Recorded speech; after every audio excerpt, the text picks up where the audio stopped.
안녕하십니까, 이태일입니다.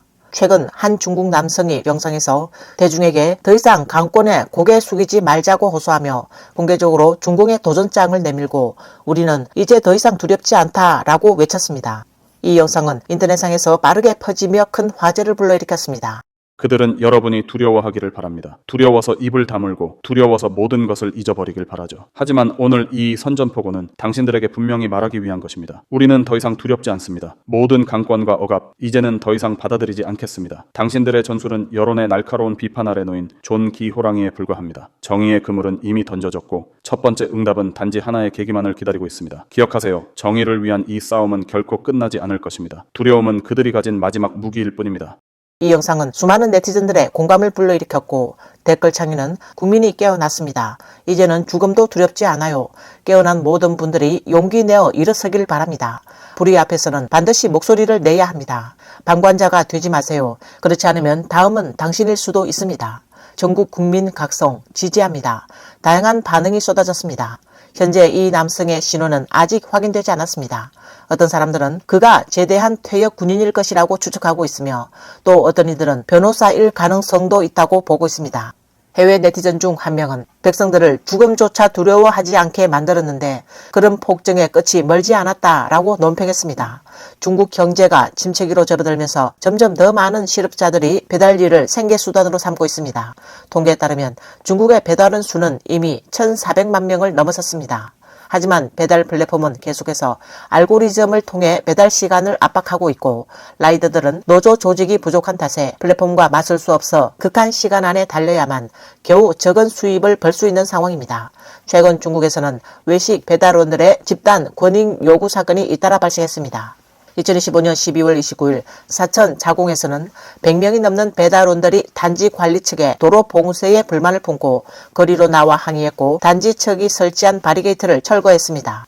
이 사건은 자공 자류정구 화상국제성 단지 관리 측의 갑작스러운 조치에서 비롯했습니다. 당일 관리사무소는 철제 구조물로 상업지구의 여러 주요 통로를 막아 전동바이크의 진입을 금지했습니다. 이 지역은 음식점이 밀집되어 있어 배달 주문의 주요 공급지인데 이런 조치는 라이더들의 즉각적인 반발을 불러왔습니다. 길이 막히면 사실상 생계가 끊기는 것이기 때문입니다. 라이더들이 걸어서 상가에 들어가 음식을 픽업할 경우 배달 시간이 초과되어 플랫폼으로부터 페널티를 당할 수 있고 반대로 돌아서 자가용 통로를 이용해 배달을 하게 되면 교통경찰에게 불법 운행으로 간주되어 벌금과 벌점을 받을 수 있어 그야말로 진퇴양난의 상황에 처하게 되는 것입니다. 온라인에 퍼진 영상에 따르면 그날 밤 여러 배달 플랫폼 소속의 100여 명이 넘는 라이더들이 봉쇄 지점에 모였고 주변 상인들과 행인들도 그 모습을 지켜보고 있었습니다. 원래 길을 막고 있던 철제 구조물은 이미 땅에 넘어져 있었으며 현장에는 여러 명의 경찰이 질서를 유지하고 있었지만 별다른 물리적 충돌은 발생하지 않았습니다.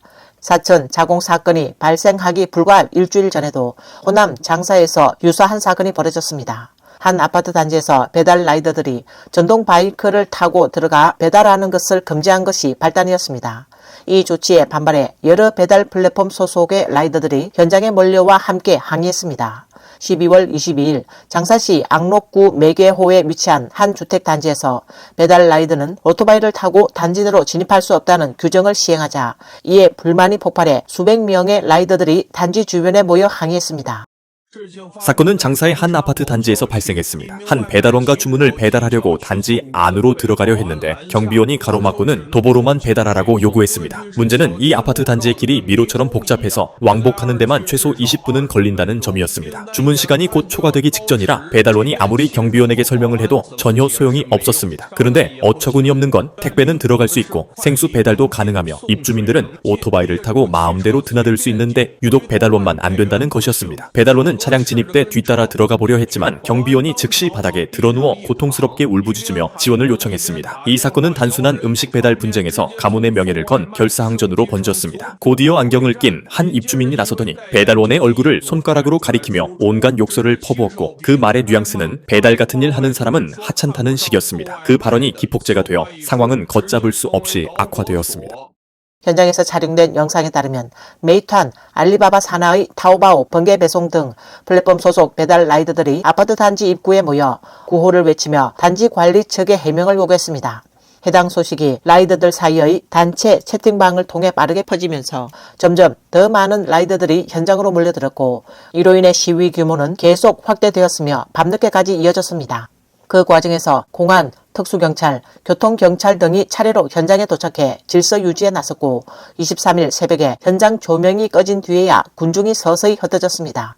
중국 사회에서 배달 라이더들은 원래 약자 계층으로 여겨졌지만 지금은 뜻밖의 방식으로 집단 행동의 힘을 보여주고 있습니다. 장사에서 자공까지 아파트 단지 입구에서 상업지구에 이르기까지 라이더들의 항의는 종종 빠르게 일어나며 규모도 크고 효과도 뚜렷합니다. 다른 많은 권익 요구 집단과 비교했을 때 배달 라이더들의 행동은 왜 이렇게 효율적일까요? 일반적으로 권리를 요구하는 사람들이 시위를 조직하려면 먼저 온라인에서 연락을 주고받은 후 오프라인에서 모여야 합니다. 하지만 지금의 중국에서는 감시가 도처에 퍼져 있어 이러한 연락과 집결 자체가 매우 어렵게 되어 있습니다. 그러나 배달업계의 특수성 때문에 라이더들은 모두 전동 바이크를 갖고 있어 언제든지 즉석에서 모이기 쉽습니다. 더 중요한 점은 라이더들은 하나의 공통된 플랫폼을 공유하고 있다는 것입니다. 같은 배달은 단체 채팅방이나 위챗 그룹에 소속되어 있어 서로 연락하기가 매우 편리합니다. 이 말은 곧 충돌이 발생하면 영상 한 개나 캡처 이미지 한 장이 몇 분 만에 지역 전체로 퍼질 수 있다는 뜻입니다. 장사 사건 당시에도 라이더 단체 채팅방에 충돌 영상이 올라온 후 몇십 분 만에 100명이 넘는 라이더들이 현장에 도착했습니다. 이런 집결 속도는 다른 어떤 업종에서도 상상하기 어려운 수준입니다. 또한 배달 라이더 집단의 구조 역시 이미 크게 변화했습니다. 이제 그들은 더 이상 전통적인 의미에서의 취약계층이라고만 보기는 어렵습니다. 현재 상당수의 라이더들은 대학 졸업자이며 일부는 실직을 겪은 화이트칼라 출신들로 구성되어 있습니다. 이들은 도시의 운영 방식에 익숙하고 자신의 권익을 어떠한 방식으로 또 어떤 경로를 통해 합법적으로 주장할 수 있는지도 잘 알고 있는 집단입니다. 한편 배달업계를 지배하는 알고리즘은 배송 시간을 계속해서 압축하고 있으며 라이더들은 장기간 극도의 시간 압박과 노동 강도 속에서 일하고 있습니다. 이런 상황에서 단지 내부의 도로 봉쇄나 상점 측의 부당한 대우와 같은 추가적인 불합리함이 발생할 경우 그것은 라이더 개인에게 단순한 불편을 넘어 이미 누적되어 있던 불만을 한순간에 폭발시키는 이른바 마지막 한 줄기 지푸라기가 될 수 있습니다. 즉 겉으로는 사소해 보이는 갈등이 실제로는 구조적 압박 위에 놓인 집단의 분출구가 될 수 있다는 점에서 현재의 배달 노동 환경은 결코 가볍게 볼 문제가 아니라는 분석입니다. 중국 경제가 지속적인 하락세를 보이면서 중국 대륙 전반의 사회 분위기 역시 갈수록 팽팽하게 긴장되고 있습니다. 일부 소식통에 따르면 중국 내부에서는 실업 상태에 놓인 청년층이 주도할 가능성이 있는 항의 행동을 2026년에 가장 경계해야 할 핵심 리스크 가운데 하나로 인식하고 있는 것으로 전해지고 있습니다. 많은 청년들에게 있어 한 기업에 취업한다는 것은 단순히 직장을 얻는 차원을 넘어 주택 구입, 가정 형성, 그리고 특정 도시에 정착하는 등 장기적인 인생 설계 전반과 직접적으로 연결된 문제입니다. 그러나 이러한 청년들에게 예기치 않은 실직이 닥칠 경우 그 충격은 단순히 계획이 틀어지는 데서 그치지 않습니다. 개인뿐만 아니라 가족 전체를 깊은 불안과 불확실성 속으로 몰아넣게 되며 이는 곧 사회 전반의 긴장으로 확산될 수 있다는 분석입니다. 이처럼 고용 불안이 개인의 생계 문제를 넘어 사회의 안정성 자체를 위협하는 요인으로 부상하고 있다는 점에서 중국 사회가 직면한 구조적 위험은 점점 더 분명해지고 있습니다. 저 지금 정말 스트레스가 너무 심해요. 아시잖아요. 매번 장 보러 갈 때마다 일부러 가장 싼 것만 골라서 사요. 그냥 아무 일이라도 좀 해보시면 안 될까요? 월급이 1,000위안이든 2,000위안이든 3,000위안이든 상관없어요. 당장 생계를 이어갈 수만 있다면 그걸로 충분하잖아요. 무슨 자격으로 그렇게 말해? 뭐라고요? 무슨 자격이요? 난 착취당하고 싶지 않을 뿐이라고. 답이 없네요. 정말. 지금 실업 상태인 분들은 다들 뭘 하고 계신가요? 저희 남편은 실직한 지 반년이 넘었고 저희 집은 매달 꼬박꼬박 8,950위안의 주택대출을 갚아야 합니다. 저도 왜 이렇게 계속 일을 못 구하는지 도무지 이해가 안 됩니다. 남편은 학력이 고등학교 졸업이라고는 하지만 정말 성실하고 힘든 일도 잘 견뎌내는 사람이에요. 지난 반년 동안은 아침에 일어나면 가장 먼저 하는 일이 구직 사이트에 이력서를 넣는 일이었습니다. 하지만 대부분의 이력서는 그냥 바다에 던져버린 돌처럼 아무 소식이 없었고 가끔 연락이 오는 곳도 나이는 맞지 않는다거나 급여가 너무 낮아서 인생이 의심스러울 정도였어요. 저희는 지난 7개월 동안 친정의 돈을 빌려가며 겨우겨우 생활해왔습니다. 한 1인 미디어 운영자는 최근 자신의 방송을 통해 현재 부부가 두 가지 선택지 앞에 서 있다며 시청자들의 조언을 구하고 있다고 전했습니다. 첫 번째 선택지는 남편이 인터넷 호출 차량 운전을 시작하는 방안입니다. 업무 시간은 비교적 자유롭고 육체적 부담도 상대적으로 덜하지만 수입이 일정하지 않아 안정성이 낮다는 점이 단점으로 지적됩니다. 두 번째 선택지는 자영업에 도전해 소규모 슈퍼마켓을 개업하는 방안입니다. 부부가 상권을 직접 조사한 결과 가게 인테리어 비용만 최소 4만에서 5만 위안이 필요하고 연간 임대료 역시 9만 위안 이상으로 적지 않은 부담이 되는 상황입니다. 게다가 입지 조건도 아주 뛰어난 편은 아니어서 투자 대비 수익에 대한 확신을 갖기 어렵다고 전했습니다. 여기에 초기 물품 구입 비용까지 더할 경우 창업에 필요한 자금 규모는 결코 가볍게 볼 수 없는 수준이라는 설명입니다. 이러한 상황에서 현재와 같이 경제 전반에 불확실성이 큰 시기에 창업을 선택하는 것은 심리적으로도 상당한 부담이 될 수밖에 없다고 밝혔습니다. 그래서 이 운영자는 우선 남편이 파트타임 형태의 일을 통해 생활을 안정시킨 뒤 장기적인 방향을 다시 고민하는 것이 낫지 않겠느냐며 남편을 설득하고 있다고 전했습니다. 끝으로 그는 시청자들에게 만약 여러분이 이 상황이라면 어떤 선택을 하시겠습니까? 현실적인 조언이 있다면 댓글로 꼭 남겨주시기 바랍니다. 라고 말했습니다. 여긴 너무 멀어요. 도저히 다닐 수 없겠어요. 이 일은 야간 근무라는데 그것도 자신 없고요. 월급이 2,800 위안이라네요. 이건 생활비도 안 되겠어요. 이건 한 달에 쉬는 날이 겨우 사흘이라니. 그건 너무하죠. 이것도 안 되겠네요. 오, 이 일은 월급이 좀 괜찮은데. 근데 제가 그 일을 할 줄 몰라요. 모르겠어요. 그냥 잠깐 바람이라도 쐬러 나가야겠네요. 결국 저희도 실업의 파도를 피하지 못하게 되었네요. 그저 평범한 어느 오후 남편은 그 통지서를 받았습니다. 저는 원래부터 집에서 쉬고 있었지만 이젠 당신까지. 사회보험은 어떻게 해야 하죠? 주택대출, 자동차 할부는 또 어떻게 감당하고 아들의 먹고 마시고 입고 자는 모든 것들까지. 이 모든 생각들이 한꺼번에 머릿속을 맴돌았습니다. 그 바람에 그동안 당신이 얼마나 성실하게, 얼마나 묵묵히 책임감 있게 살아왔는지를 잠시 잊고 말았네요. 이 1인 미디어 운영자는 마지막으로 괜찮습니다. 배가 다리를 만나면 길은 자연히 열리기 마련이니까요. 라고 말했습니다. 그녀는 앞으로의 시간 속에서 남편과 함께 어깨를 나란히 하고 한 걸음씩 나아갈 것이며 모든 아름다운 일들은 결국 제때에 찾아올 것이라 믿고 있다고 전했습니다. 예전에는 결혼하지 않고 아이만 낳지 않으면 실업 같은 건 겪지 않을 줄 알았어요. 그런데 요즘은 아예 여자는 필요 없다라고 하더라고요.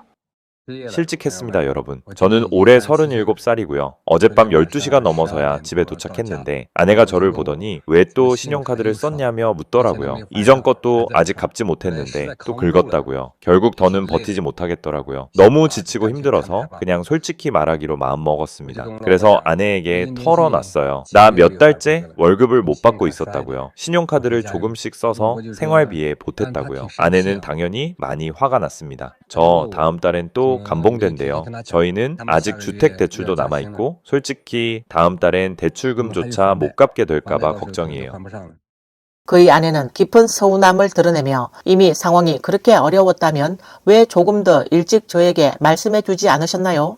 부부라는 것은 원래 서로 도우며 함께 어려움에 맞서야 하는 관계 아니겠습니까? 라고 말했습니다. 한 네티즌은 댓글을 통해 상황이 악화되어 월급을 받지 못하게 되었을 경우 부모님께는 당장 말씀드리지 않더라도 아내에게만큼은 반드시 솔직하게 알려야 합니다. 왜냐하면 수입의 변화는 개인의 문제가 아니라 가정 전체, 특히 아내에게 직접적인 영향을 미치는 사안이기 때문입니다. 아내 역시 미리 상황을 알아야 앞으로의 생활을 대비하고 준비할 수 있습니다. 모든 부부가 위기에 직면했다고 해서 각자 도망치는 것은 아닙니다. 가장 어려운 순간일수록 곁에 있는 사랑하는 사람을 믿는 것이 중요합니다. 라고 의견을 남겼습니다. 남편이 실직한 상황에서 불안하지 않다고 하면 거짓말이겠지요. 남편이 실업 상태에 들어간 뒤 저는 우리 가정의 지출을 일부 조정하기로 했습니다. 우선 보험사와 협의하여 보험료를 분할 납부 방식으로 변경했습니다. 그리고 아이가 주 2회 듣던 무용 수업도 1회로 줄였습니다. 아이가 춤추는 걸 정말 좋아하는 건 알지만 지금 상황에서는 가정의 경제 사정을 우선으로 고려해야 하니까요. 나중에 형편이 나아지면 다시 원래대로 돌려줄 생각입니다. 그 외 지출도 조정했습니다. 불필요한 구독 서비스나 쇼핑은 해지했고 특별한 일이 없는 이상 외식도 하지 않습니다. 출근할 때는 매일 도시락을 싸서 다니기로 했어요. 이런 노력들이 저희 가정의 지출을 조금이나마 줄이는 데 도움이 되고 있습니다. 1인 미디어 운영자 연유는 이미 구체적인 예산 계획까지 세워두었다고 밝혔습니다. 모든 지출과 수입을 하나로 기록하며 자신의 재정 상태를 보다 명확히 파악하고 지출을 체계적으로 통제하려는 취지입니다. 또한 연유님은 추가적인 아르바이트를 구하기로 결심했습니다.